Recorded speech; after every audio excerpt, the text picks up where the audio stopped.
শুধু এই সিংহটার চিকিৎসা যদি না হয় তাহলে ও মারা যেতে পারে। আর এটা হলো হাজারটা প্রাণীর মধ্যে প্রথম যাকে আমরা এই ভিডিওতে বাঁচাতে চলেছি। দেখা যাক কিভাবে। আমরা হেলিকপ্টার থেকে স্নাইপার দিয়ে জিরাফদের ভ্যাকসিনেট করব। আমরা সব জিরাফদের ভ্যাকসিনেট করে তবেই এখান থেকে যাব। আমরা সিংহদের উদ্ধার করব একটা জু থেকে যেটা প্রায় ধ্বংস হয়ে গেছে। তোমরা মুক্ত। একে অপরের সাথে যুদ্ধ করে মারা যাবার আগেই রাইনোদের আলাদা করব, যেটা এই রাইনোর আয়ু অনেক বছর বাড়িয়ে দেবে। এবং এরকমই আরো অনেক অবিশ্বাস্য রেস্কিউ যার শুরু হচ্ছে একটা সার্জারি দিয়ে যাই সিংহটার জীবন বাঁচাবে। এ হলো ডক্টর অ্যালেক্স। আমরা এখন কি করতে চলেছি? এই সিংহের টুথ ইনফেকশন আছে যেটা ওর জন্য খুব ক্ষতিকারক, তাই জন্য ওর টুথ ক্যানেল করতে হবে ওর প্রাণ বাঁচানোর জন্য। এই সার্জারিতে দাঁতের ইনফেকশন সারিয়ে ওর জীবন বাঁচানোর চেষ্টা করা হবে। ওর ঠোঁটটা একটু ধরবে তুমি এইভাবে। ও মাই গড, দেখো ওর দাঁতের তো খুবই খারাপ অবস্থা। আর যদি এই ইনফেকশনের চিকিৎসা না করা হয় তাহলে আস্তে আস্তে এই ইনফেকশন ওর হার্টের ক্ষতি করে একদম দেবে। ঠিক। আচ্ছা, ও যদি জেগে যায় তাহলে কি হবে? ও আমার আঙুল কামড়ে দিতে পারে। ও, আর আমার আঙুলটাও। হ্যাঁ, হয়ে গেছে, ও একদম ঠিক আছে। চলো ওকে মুক্ত করো। এখন সিংহটা সুস্থ আর স্বাভাবিক। এখনো এরকম 999টা প্রাণীর জীবন বাঁচানো বাকি। আমাদের পরের মিশন হলো কিছু রাইনোর জীবন বাঁচানো। এই বিশাল জায়গায় আমরা ওদেরকে খুঁজে বার করে ট্র্যাঙ্কুলাইজ করব আর ওদের স্থানান্তর করব। আমরা এখন রাইনোদের খুঁজে বেড়াচ্ছি।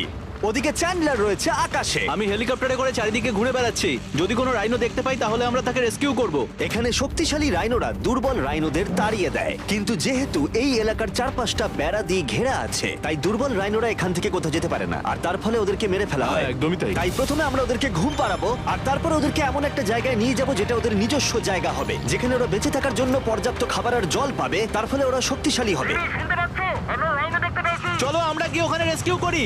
ঠিক আছে, ও রাইনো দেখতে পেয়েছে। চলো চলো চলো। তো আমার কাছে ট্র্যাঙ্কুলাইজার গান আছে। আমি এটা মেরে ওকে ঘুম পাড়িয়ে দেবো যাতে আমরা ওকে সুরক্ষিতভাবে ধরতে পারি। আমরা পেরেছি। চ্যান্ডলার রাইনোকে হিট করেছে। চলো। চলো।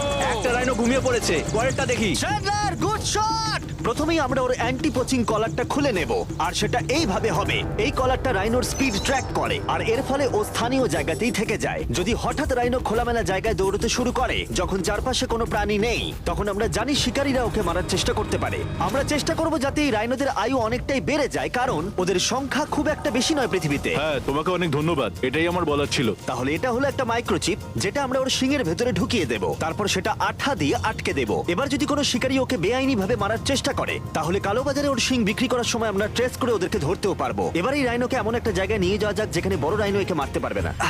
আমি জানি এটা দেখে বড় অদ্ভুত লাগছে, কিন্তু এটা এই রাইনোর আয়ু অনেকটাই বাড়িয়ে দেবে। চলো ওকে ভেতরে ঢোকাও। এটা তোমার ভালোর জন্যই। ভিতরে ঢোকো।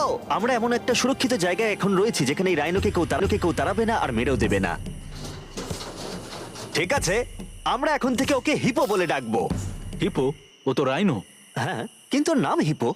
ওকে আমি ডাকবো হিপো দ্য রাইনো। ঠিক আছে। ঠিক আছে, হিপো দ্য রাইনো, তোমার জীবন ভালো কাটুক। আমাদের এখনো অনেক প্রাণীদের জীবন বাঁচাতে হবে। আর অন্যদিকে আমার বন্ধুরা যখন দুটো ছোট রাইনোর জীবন বাঁচালো, তখন এদিকে আমরা নজর দিলাম একটু লম্বা প্রাণীর দিকে, জিরাফস। নাও ভ্যাকসিন। আমরা ওদেরকে ভ্যাকসিন শুট করলাম। দারুণ। রাইনোদের ট্র্যাঙ্কুলাইজ একটু আলাদা ছিল, কারণ এই হাই পাওয়ার্ড এয়ার রাইফেলগুলো এই জিরাফের শরীরে একটা বড় সিরিঞ্জ ঢুকিয়ে দেয় যেটাতে রয়েছে জীবন বাঁচানোর ওষুধ। তোমাদের ভ্যাকসিন এনজয় করো, দিন তোমাদের ভালো কাটুক। ওরা পালাচ্ছে কেন? আমরা তো ওদের জীবন বাঁচাচ্ছি। এই গোটা ভিডিওতে আমরা হাজারেরও বেশি প্রাণীদের জীবন বাঁচাবো, কিন্তু আমার মনে হয় জিরাফদের এটা কেউ বলেনি, কারণ ওরা এটাকে আরো কঠিন করে তুলছিল। জিরাফ, আমি তোমাকে ভ্যাকসিনেট করার চেষ্টা করছি। এটা তোমার জন্য ভালো, সত্যি বলছি জিরাফ, ভ্যাকসিনটা নিয়ে নাও। আরে ও তো অনেকটা দূরে চলে গেল। মনে হচ্ছে আমাদের ট্যাকটিক্স এবার বদলাতে হবে। যেহেতু এই অঞ্চলটা আয়তনে বিশাল, তাই এটাই হলো সবচেয়ে সহজ পথ যাতে ওরা ভ্যাকসিনেট হয়। যদি ওখানে জিরাফদের কোনো কঠিন অসুখ হয় তাহলে কি ওরা মারা যেতে পারে? হ্যাঁ, 100% ওরা মরে যাবে। তাই নাকি? ও মাই গড, চলো আরো জিরাফের প্রাণ বাঁচানো যাক। ওই দেখো, ওখানে আরেকটা রয়েছে। আর সব জিরাফদের ভ্যাকসিনেট না করে আমরা এখান থেকে যাব না। যদিও এখানে বাতাস অনেকটা বড় প্রতিবন্ধকতা। তুমি এখন ওষুধ পেয়ে গেছো, ভালো থেকো। আমি আরো সাহায্য চাইলাম যাতে যতটা বেশি সম্ভব প্রাণীদের আমরা বাঁচাতে পারি।